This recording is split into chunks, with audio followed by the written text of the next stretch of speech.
Good evening, everyone. My name is Keith Williams, and on behalf of the Lancaster Conservancy, welcome to Nature Hour. Lancaster Conservancy's mission is to provide wild and forested lands and clean waterways for our community forever. We protect the ancestral lands of the Susquehannock, Conestoga, and Shanks Ferry people, and I hope we care for these lands as well as these native peoples. For 50 years, our organization has sought out natural places that are so precious and beautiful they must be protected. Our stewardship team works to restore these special places by creating trails and planting trees. These preserves are then open for you and I to use to hike, hunt, fish, and bird 365 days per year. Places like Shanks Ferry, Clark, Kelly's Run, Otter Creek, Climbers Run, Welsh Mountain, and many others are protected forever. We launched Nature Hour with the goal of bringing an assortment of local and regional experts directly to your home for presentations that help us better understand the Conservancy's work and the work of our community partners. The format for tonight's lecture will be a 40 to 45-minute presentation with 15 to 20 minutes of Q&A. If you have questions, please use the Q&A box at the bottom of the screen, and we will include your questions as part of the conversation. This is the second lecture of our 25-26 winter season. Our next Nature Hour, Wildlife Research on Lancaster Conservancy Preserves with Dr. Dan Ardea, will be on January 8th. You can learn more and pre-register for this lecture and other events like our January 3rd New Year's hike at our website, lancasterconservancy.org, under upcoming events. The Conservancy is blessed with incredible corporate support, and tonight we want to recognize our annual sponsors who include the Wenger Group, J Group, Apex Advertising, Clark Associates, Nimblist, Electron Energy Corporation, Eurofins, Dark Container, Moravian Manor, Armstrong, Richards Energy Group, Lancaster Civil, Commonwealth Financial Associates, PP&L, Cargis, CH&E, and Penstone. And now I'd like to introduce tonight's Nature Hour, which is perfectly timed. This is Stories of the Conestoga with Ben Weber, and it's perfectly timed because the Conestoga is up for River of the Year. And in the chat, you'll see a link where we need your vote to get the Conestoga named as Pennsylvania's River of the Year. But Ben, we're so grateful to have Ben here tonight. Ben serves the Lancaster Township as its municipal engineer. He grew up and resides in Manheim Township along the Conestoga. As a civil engineer for 4 decades, he's always been fascinated with water.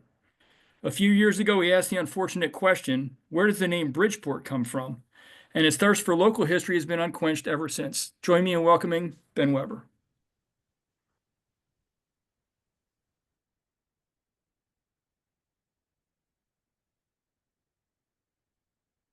Thank you, everyone.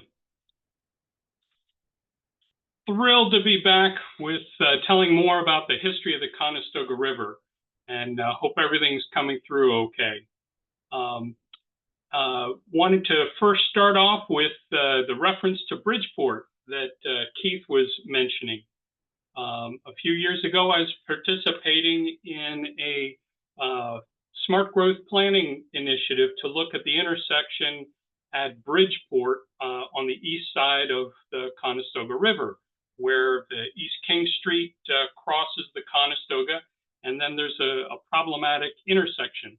Came up with a bunch of alternatives we were looking at and having an open house, and I started asking the question, where does the name Bridgeport come from? I can see the bridge, where's the port? Ultimately, I found Ralph Hutchison, the former East Lancaster Township manager, and he said, well, Ben, there used to be a steamship paddle wheel boat that was on the Conestoga. I said, no way. He said, hey, you go figure it out. Go to Lancaster History, and they'll help you figure it out. And sure enough, it was the Lady Gay steamship paddle wheel boat that went up and down the Conestoga from the East King Street Bridge, which at the time was a 9-arch stone bridge that carried East King Street across from the city to as part of the Pennsylvania highway, the Philadelphia to Lancaster Turnpike. Now this bridge, as you can see, is just lovely, and the landing is right there next to it. As you're looking to the west into Lancaster Township, you'll see the Conestoga Inn at the end, and that restaurant building still stands today. But all those fields are gone. They're filled with houses and residences and stores, and schools, places where people work and live and play. Hey, Ben. Hey, can I Yes, interrupt you for a minute? Can you switch to presenter view? You're in notes view right now. Can you switch that to presenter? I'm not sure. Is that display setting? Um, there it is. Okay. Thanks. All right. Should I cycle back so that people can see the images a little better? I think you can keep on going from where you are. Okay, very good, thanks.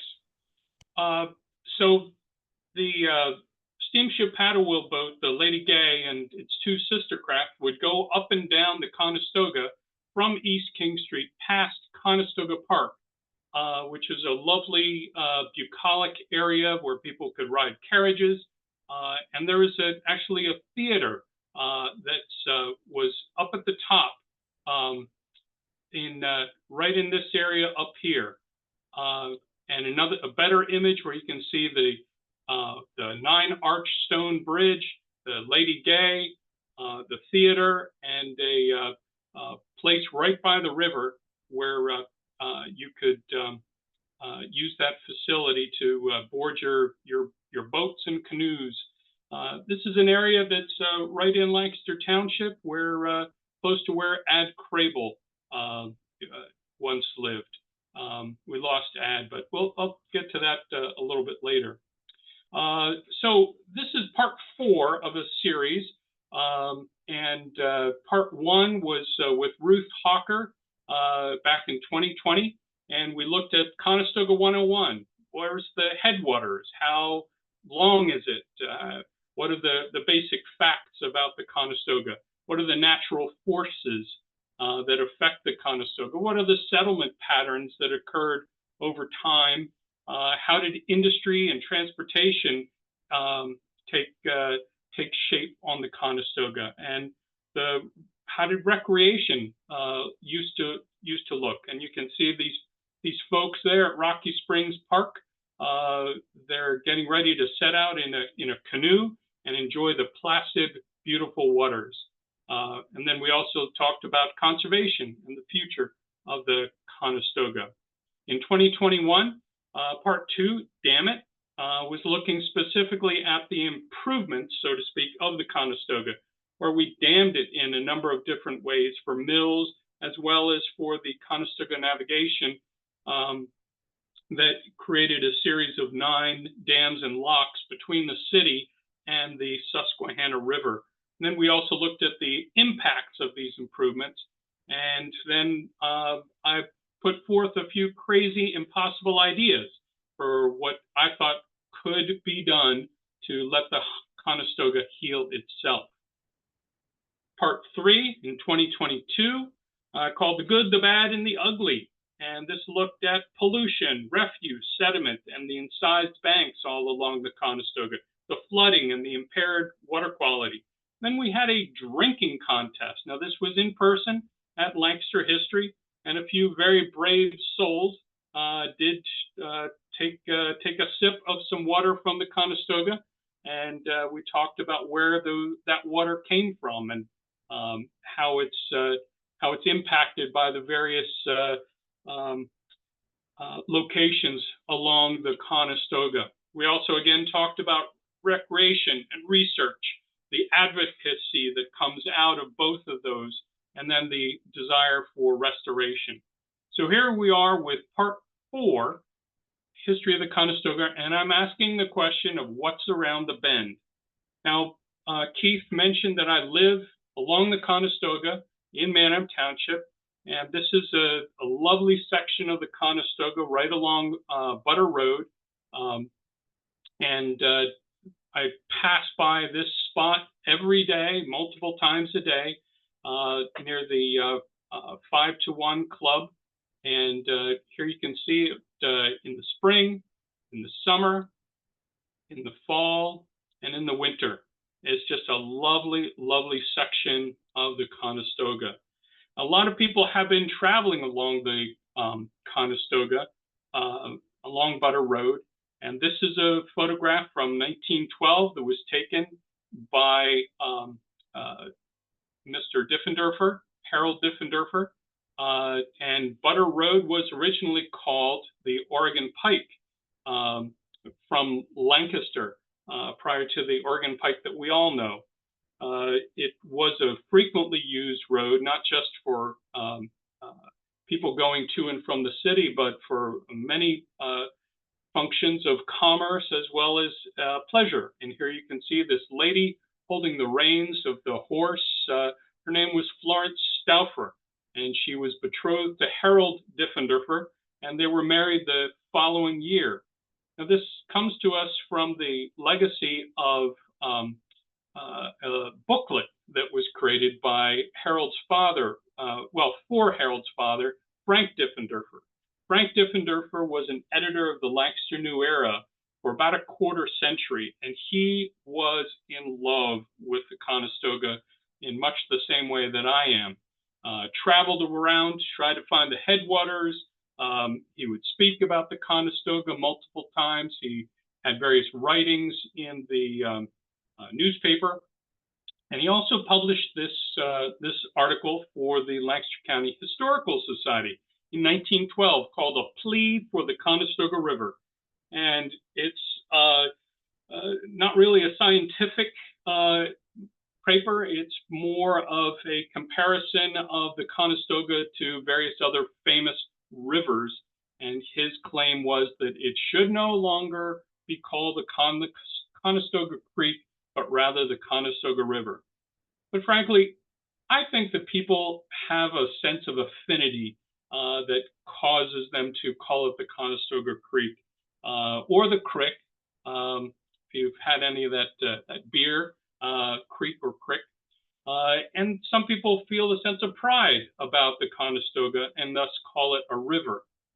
There really is no discernible difference between the two, other than generally people think a creek is smaller than a river.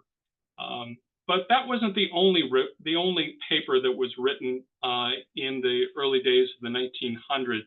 There was also a paper written in 1920 by Mr. Weaver, and he was referring to the various fords and bridges across the Conestoga. But he wasn't quite as appreciative of the Conestoga because, as he says, we must not forget that its flow has always been, and still is, a constant source of inconvenience, and that it has caused the outlay of large sums of money, primarily to build fords and bridges. Now, I pondered all these various bridges and the fords, and earlier, about a year ago, I set out with my good friend Don Couts, and we went to go find some of the remaining fords on the main stem of the Conestoga. We ended up in Manheim Township, and here in the upper image, you can see a typical ford where you're literally driving your tires or wheels through the Conestoga and getting to the other side. All the water flows across the top of the ford. It's kind of reinforced.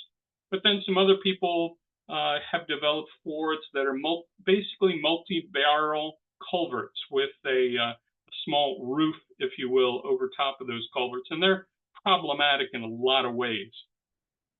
Now, I wanted to take you on a little journey down the Conestoga. Aside from the fords that are out there, there's a marvelous array of bridges, covered bridges, stone arch bridges like the one you see here. And this is the Pennsylvania Railroad Bridge, and it keeps the Philadelphia-bound Amtrak trains about 80 feet in the air as they cross over the Conestoga.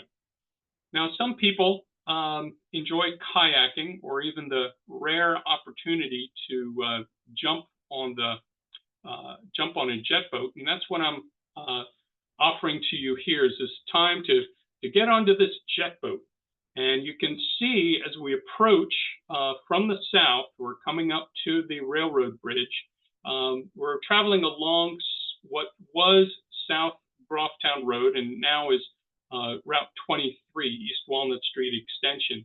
You can see a small dam that's there offering just a little bit of elevation differential, and that was installed to prohibit the sewage from the city sewage outfall from going up into the drinking supply, which was pulling water out of the Conestoga just a few hundred yards upstream.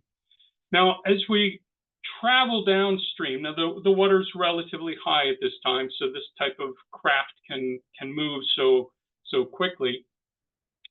There's this lush vegetation on all along the banks, and occasionally you see a car that's driving or some other landmark along the way, and it just is always wanting you to see in the distance and to see what's around the bend.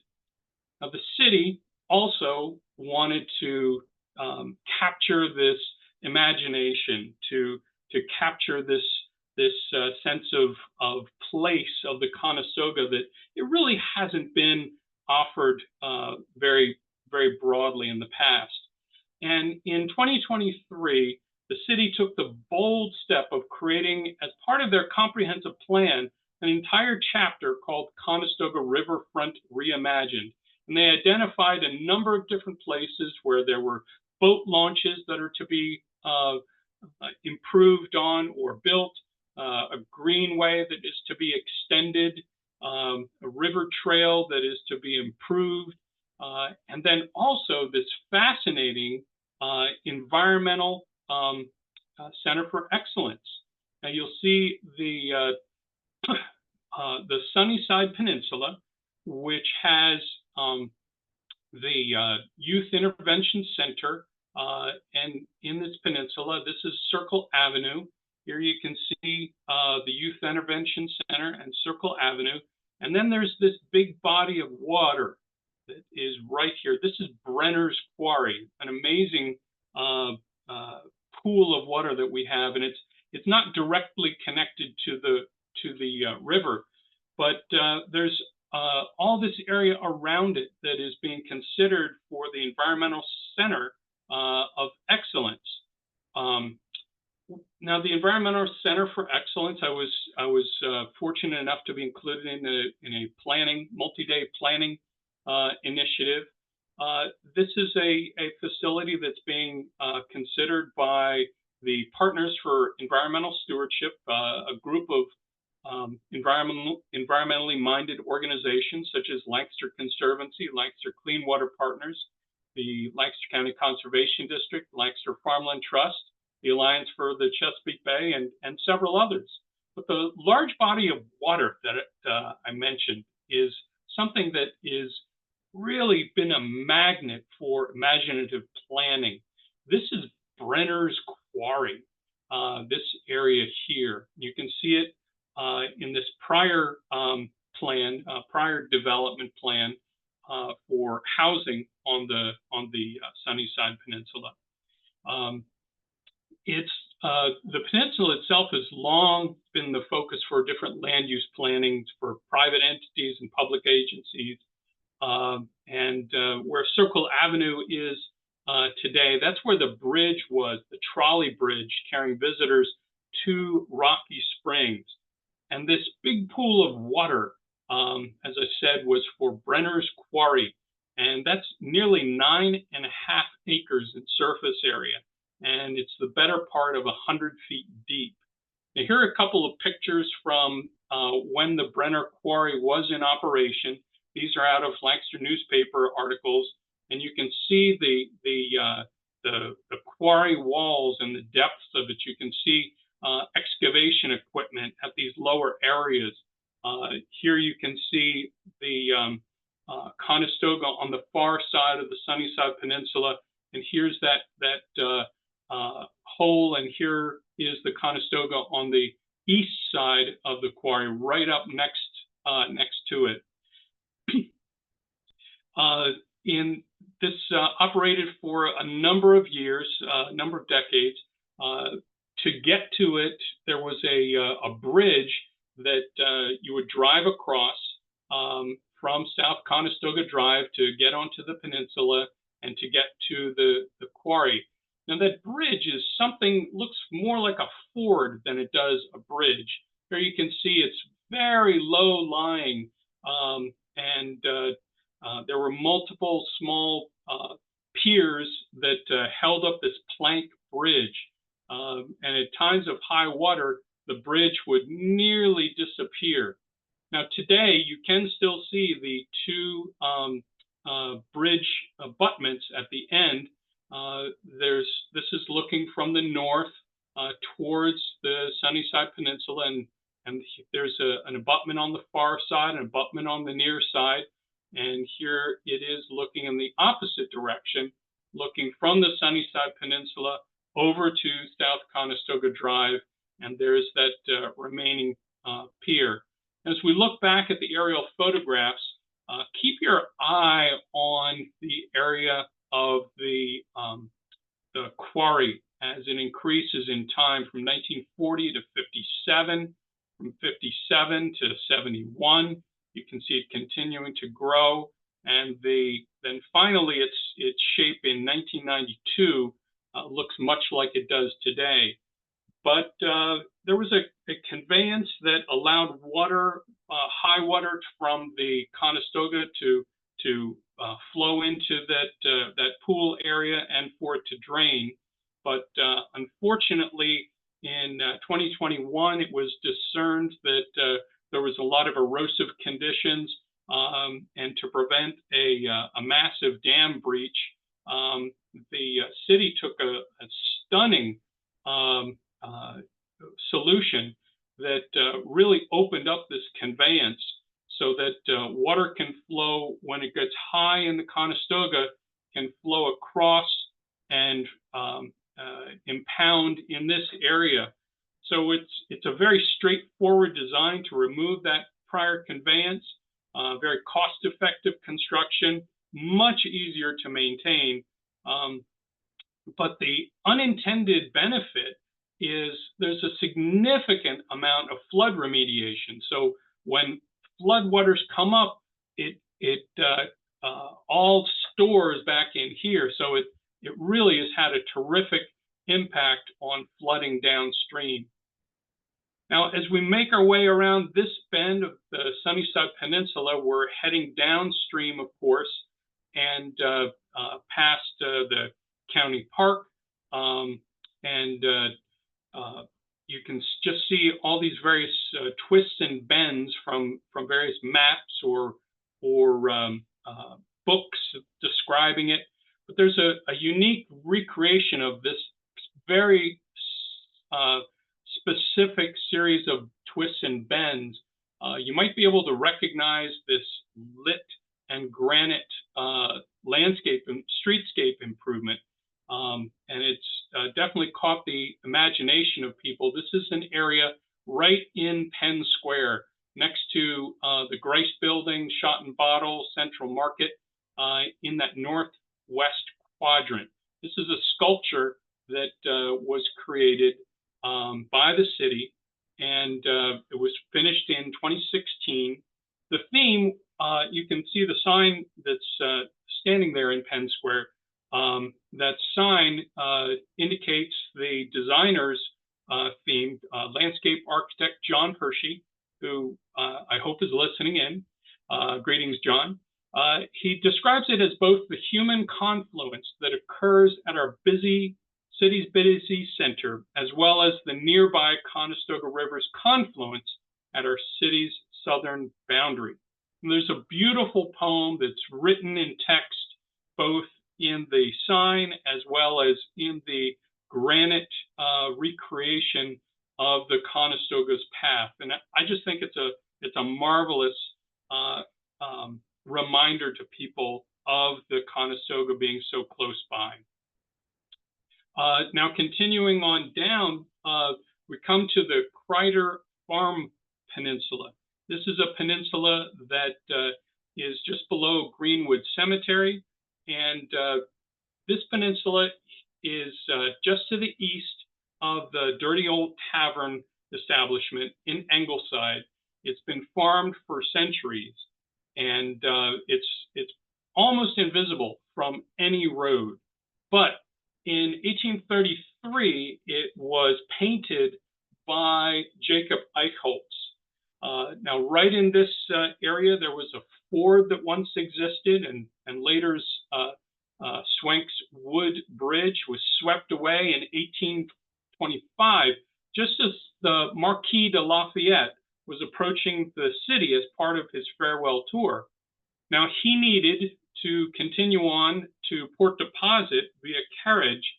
So what did we do? We built him an ad hoc pontoon bridge, lashing together boats and pontoons, canoes perhaps, and then creating him a plank road across that pontoon bridge to allow his crossing to the other side and continue on to Port Deposit.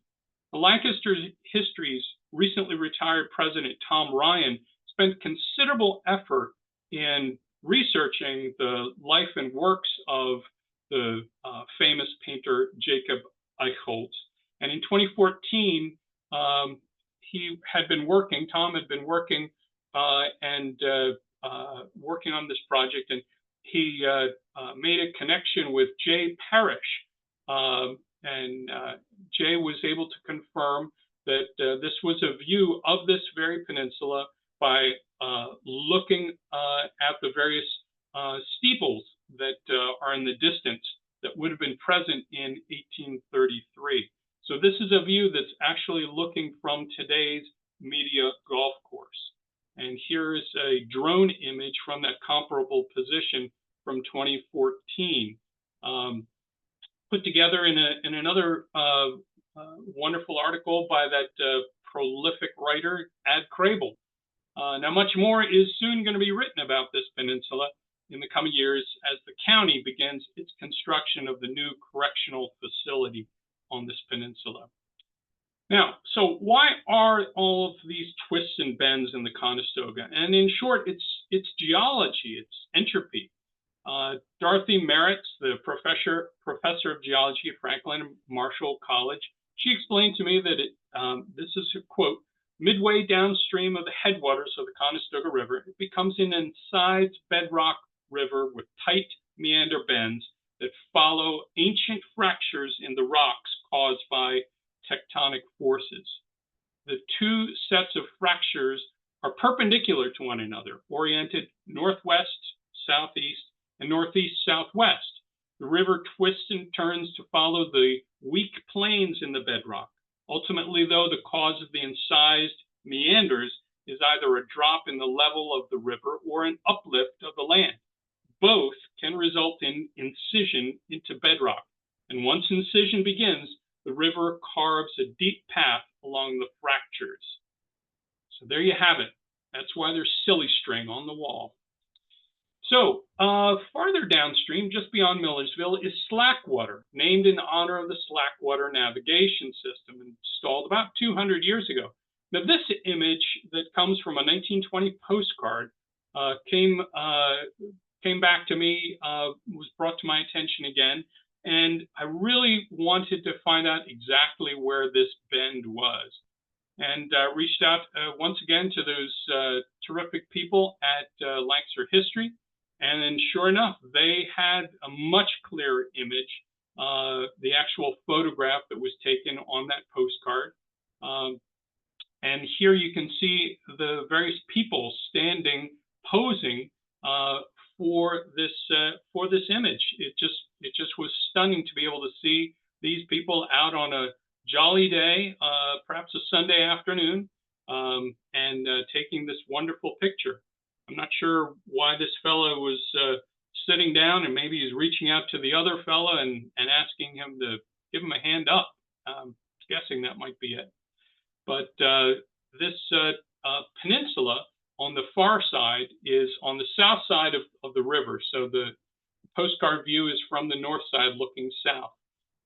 And there was a lot of recreation noted, described in the newspaper about that small, narrow peninsula in Conestoga Township. It's just north of Postlethwaite's Tavern. Now, standing on the north side, as we are here, you're in Manheim Township, and you have this marvelous, unique view of a very long stretch of the Conestoga. This is Fales Point. That's the name of that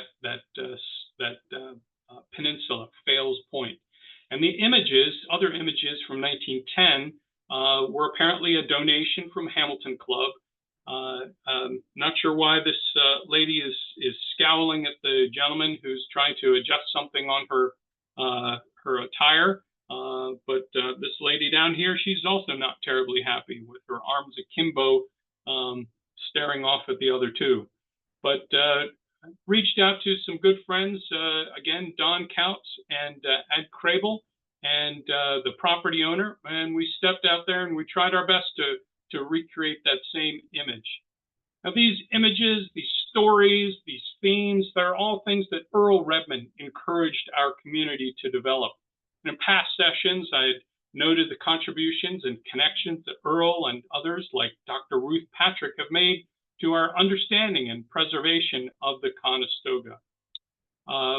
So tonight, I wanted to offer a brief moment of memoriam to remember those who have contributed to the Conestoga preservation and education recently. They've passed away in 2022. Greg Wilson passed away. Greg was a terrific, avid proponent of floodplain and stream restoration projects under the auspices of Trout Unlimited. I never got a chance to work with Greg, but it was just a fireball of energy, apparently, and was able to achieve things that no one thought could be done. So very glad to honor Greg and his accomplishments. Then also wanted to mention Bill Ebel, who passed away last year. Bill was a past president of the Conestoga Valley Association that was created initially by Earl Redman. He was a Manheim Township commissioner and also the proprietor of the bed and breakfast known as Garden of Eden in Manheim Township. Then, of course, we did lose Ad Crable just a few short months ago. Ad was a writer for New Era and for LNP. He was an outdoorsman and really everybody's good friend. He ended up writing for the Chesapeake Bay Foundation, but he began writing for the Lancaster newspaper in 1982. Now, in 6 years after he started that, he wrote this article about the work that was being done by the Conestoga Valley Association to engage youth in understanding the waterway. The Conestoga Valley Association was indeed created by Earl Redman in the 1950s, and he was trying to replicate what was happening along the Brandywine River in Chester County. Now, an interesting connection, I asked Bill Ebel one time, what was it like being involved in the Conestoga Valley Association? Did he ever meet Earl Redman? And he said, well, actually, Ben, I did. I was working up in New Holland for Sperry New Holland Machinery, and George Delp, the then president, came and placed his bony hand on my shoulder and squeezed it hard and said, Bill, I want you to meet Mr. Redman, and I want you to get involved in the Conestoga Valley Association. I think Earl had this wonderful ability to impact people's lives, to tickle their imagination, and whether enthusiastically or begrudgingly, he got people to pay attention to these themes, these ideas, these dreams that he had. Earl would travel anywhere and talk to anybody. He had a van that was covered with ideas of completing the boulevard, protecting our historical heritage, promoting understanding of the Conestoga Valley at the river, as well as the land and our history. We just owe so much to Earl Redman and the Conestoga Valley Association. And you can see that there was a very different time period of how people would promote different events and what they would use to entice people to pay attention. But ultimately, they did do some marvelous work. In 1976, they put together the Canoeing Guide to the Historic Conestoga. And it's been 50 years since then. which we locally look back on as the establishment of the Conestoga River as a water trail. Now that water trail is not just the surface water, but it's also the access to it, the understanding of it, the planning and use of it. And there's a marvelous group, in case you haven't heard about them, the Conestoga River Club that started. Now, here you can see them at one of their trash cleanup events. Remember COVID back in the day? You had to wear face masks and be socially distanced. But they were pulling a huge amount of tires and trash out of the Conestoga. This is a location in Windolph Landing Park in Lancaster Township, as I said, right along the Conestoga River. Now, as the years continued, these teams of volunteers kept coming back, and the number would get bigger and bigger because they all wanted to be a part of the vision of this guy right here, Todd Roy. Todd is a marvelous poet warrior. He wants to engage people at large levels as well as small, and he's been just an incredible visionary of the things that we can do as a community to help each other to understand the Conestoga, to reach out and be a part of it, to get out on it, and to feel that sense of imagination about what's around the bend.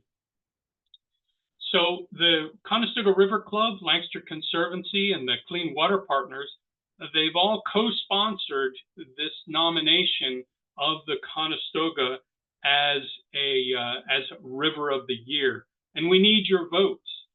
Shamelessly, I'm asking that everybody here snag that link that Kelly's put into the chat or wherever she's distributing that. Use that link, pass it on to your friends. Just try to get people vote. Currently, we're tracking about 71% of the votes that have been cast for the three rivers, but a lot can happen between now and January the 16th when the voting closes.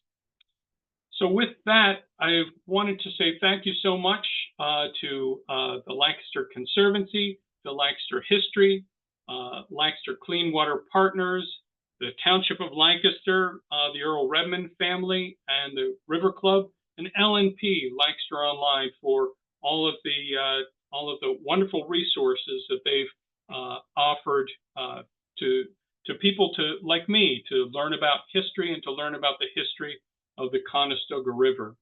So with that, I'm going to turn it back over to Keith and see if we've got any questions or comments from those who have joined us.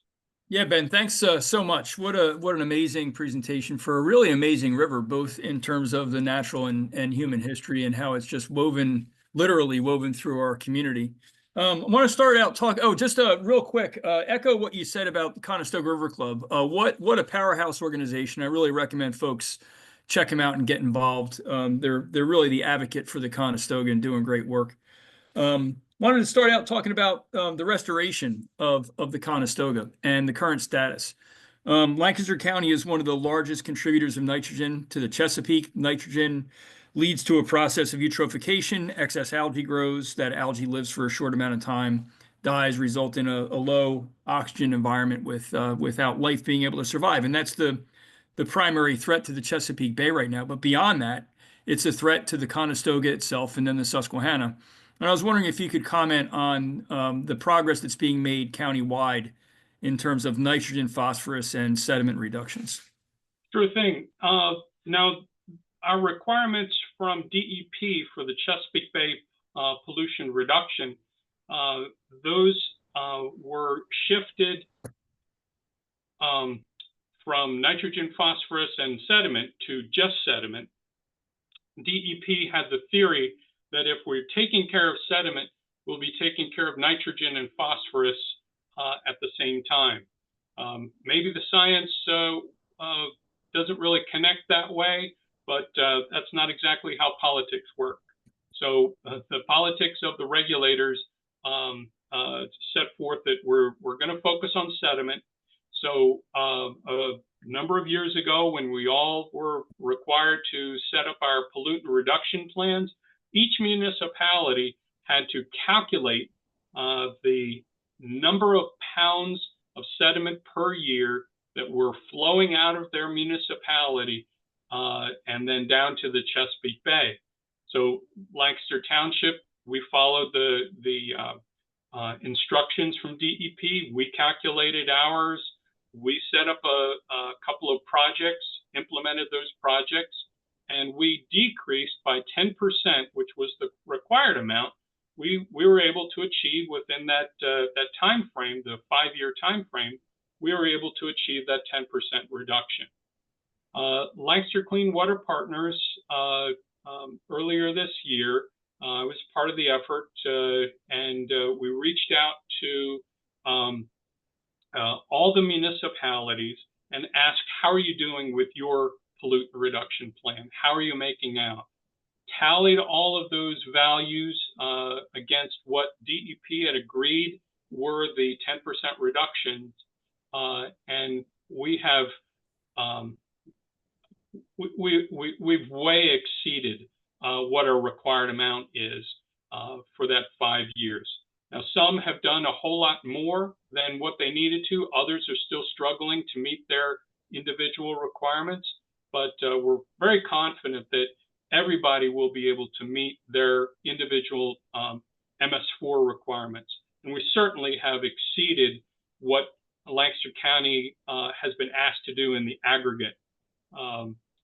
Unfortunately, DEP is again shifting, probably due to politics. They're shifting away from strictly pollutant reduction and going to a volume management type of objective. And we're having real difficulty with that at the local municipal level, because that's going to be a really difficult task to do, to collect and convey and then treat 88% of the impervious area.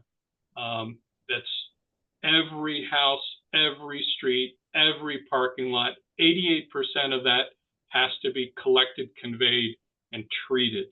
Now they're giving us 50 years to do that, which is great, but 50 years is a really long time. And if people want to try to kick the can down the road, 50 years gives them a long time to do that. So I really wish that DEP had a more sensible way of approaching this, and we'll see what happens next. But I'm really proud of Lancaster County as a whole, that we have met our obligation, and I think everybody stands ready to do another 10% if that's what DEP decides to do, rather than the volume management over a 50-year period. Yeah, and I think there's a call to action in there for folks that are listening to this right now, right? So all those impervious surfaces that you were talking about, rooftops, driveways, parking lots, where rain hits that surface and then runs off, and it's not only carrying air depth deposited nitrogen, it's also carrying air deposited mercury coming from coal-fired power plants in the Ohio River Valley, but it's also scouring sediment. And so something pretty simple, depending on topography and the details, but a rain garden does a lot to capture that, what I used to call the toxic hot flush, right? You think about that afternoon thunderstorm in August, that rainwater is hitting that hot impervious surface, picking up all those pollutants. That rain garden is designed to capture that and hold it before it gets into that water body.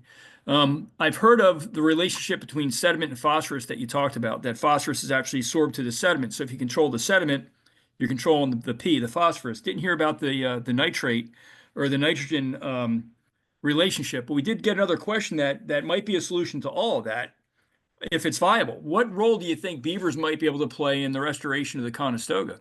I mean, beavers are these amazing ecosystem engineers, you know?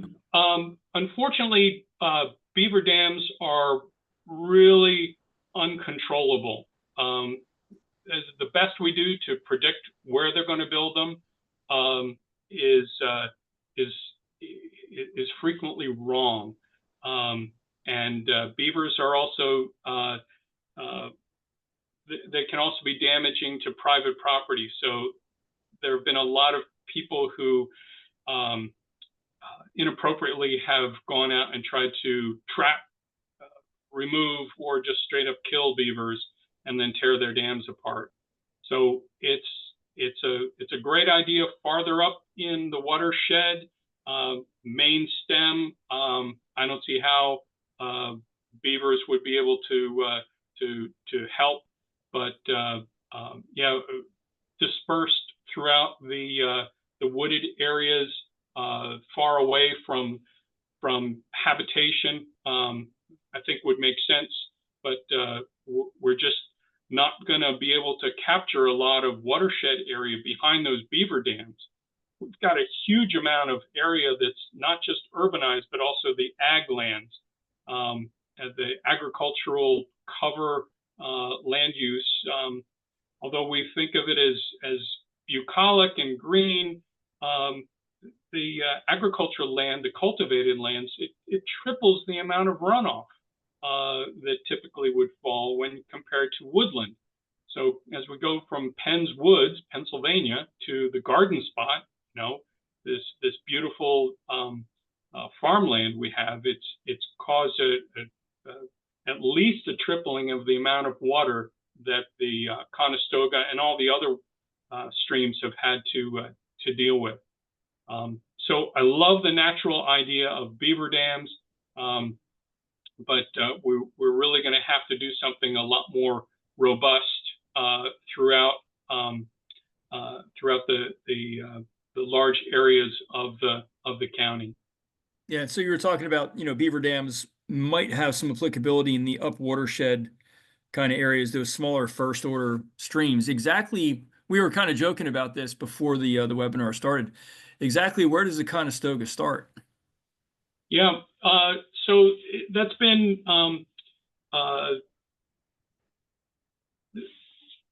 it's been a subject of some almost mystical imagination. Is there some Victoria Falls that the Conestoga springs from, and it's more like two farm ponds that are way up in Brecknock Township is where I traced it from. The real idea of the headwaters is, where's it coming from? Where's the water coming from? It's coming from everywhere in the watershed. Everybody's backyard is part of the headwaters of the Conestoga. Everybody's house, everybody's front yard, everybody's park. That's all part of the where the rain hits the ground and travels to the Conestoga. And like you said, Keith, each of us can take small steps in our own with our own purview to whether it's a rain garden or an infiltration bed or something else. We can take on projects that are small or large and make serious improvements if we do enough of them.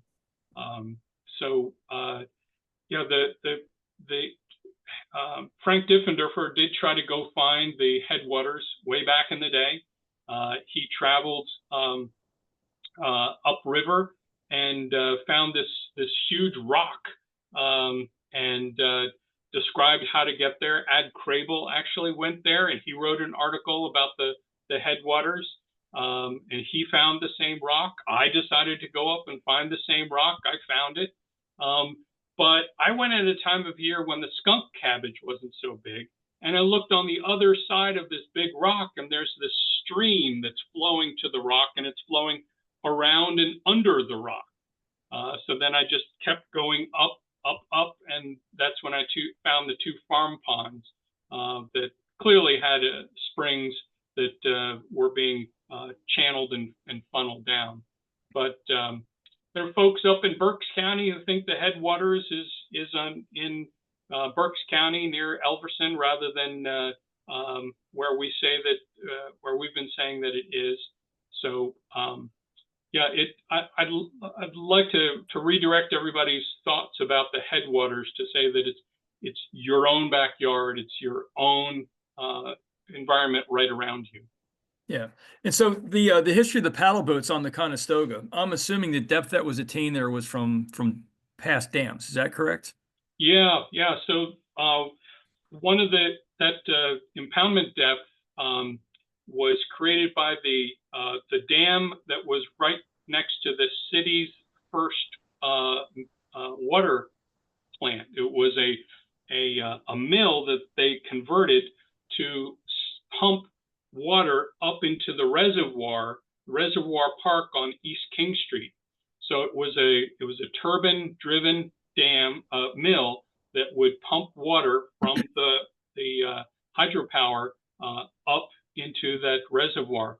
That dam then created a huge pond that extended past Rocky Springs, past people's bathing resort, all the way up to that 9-arch bridge that carried East King Street. And then that was enough draft to be able to provide a lot of boating. It just must have been a marvelous thing to go and be a part of. So yeah, it really sort of takes your breath away to think about the Conestoga as a huge pond. Yeah. And one of the effects of those dams is the legacy sediment that they leave behind. And so um, the Blue Green Connector project on Little Conestoga is showing some really dramatic success in legacy sediment removal in terms of ecological restoration, even daylighting some springs and dropping water temperatures in the Little Conestoga, which was an effect that I didn't expect because in some cases they're taking tree cover out in order to do the sediment removals, but ecologically, it's really been, in my opinion, dramatic, at least the early stages of that recovery. Do you know if there's any assessment or any plans going on to do something similar along the Conestoga main stem? The only thing along the main stem that I'm aware of is our hope in Lancaster Township that as part of the prison project, we might be able to convince the commissioners to someday do some floodplain restoration along that peninsula. We haven't gotten any commitments. They're exploring some greenway ideas. We'll see if we're able to get anywhere with doing something along that peninsula. But I agree with you, Keith. The Little Conestoga Blue-Green Corridor is just phenomenal what they've done with the floodplain restoration. And I doubt that we'll be able to do anything at that scale on the main stem of the Conestoga for decades. Yeah. But it does capture the imagination of what could be done. It's and I really look forward to the Blue-Green Corridor doing more of their phases. They did a couple of their phases in Lancaster Township, and we're very supportive of that project, and glad for everybody's patience as we waited for the vegetation to grow, because yes, it did look like a war zone when it was initially finished, but it really is a marvelous outdoor classroom, if you will, to teach people about the environment as a whole and floodplain restoration and stream health. So thank you, Keith, for your continuing work to educate people about stream health. No, I'm excited about that project, just like you are. It shows a lot of promise. Hey, let's talk about the Conestoga River of the Year award and what folks can do to help secure that and show some love to the Conestoga. So, are folks allowed to vote more than once, or is it one and done, or how does that whole process work? So, no, they're not allowed to vote more than once. They're not allowed to go to a different computer using a different IP address and a different email address. So I'm joking there. That if you have a sense of integrity and you want to just vote once, there are safeguards in place that you can only vote one time from a given IP address and using a given email address. But if you have more than one IP address, more than one email account, go ahead and use them, and tell all your friends to sign up and vote for the Conestoga. it just would really be awesome if we could bring that designation back home, and build off of that sense of pride. Yeah, so a couple of things that folks can do right out of the gate. Vote for the Conestoga River of the Year. Check out Conestoga River Club. Get involved with that amazing organization that really is the advocate and boots on the ground working to restore the beautiful Conestoga. Check out the work of the Conservancy. Every time we protect land, we're protecting water quality. Clean water comes from the green spaces on the map. This is our second lecture of our 25-26 winter season. Our next Nature Hour is Wildlife Research on Lancaster Conservancy Preserves with Dan Ardia. He's a professor at F&M. In fact, Dan's doing work on the Sunnyside Peninsula, so maybe he'll include some of that data that on that property that Ben was talking about, where the Brenner Quarry is located. We've also got a hike coming up on January 3rd at the new High Family Nature Preserve. So check all that out and pre-register for those events on our website, lancasterconservancy.org, under upcoming events. Ben, thank you so much for the amazing presentation, the incredible imagery of the history of this really cool river. I can't wait for us to keep developing more and more of these concepts that you presented tonight. Good night, everybody.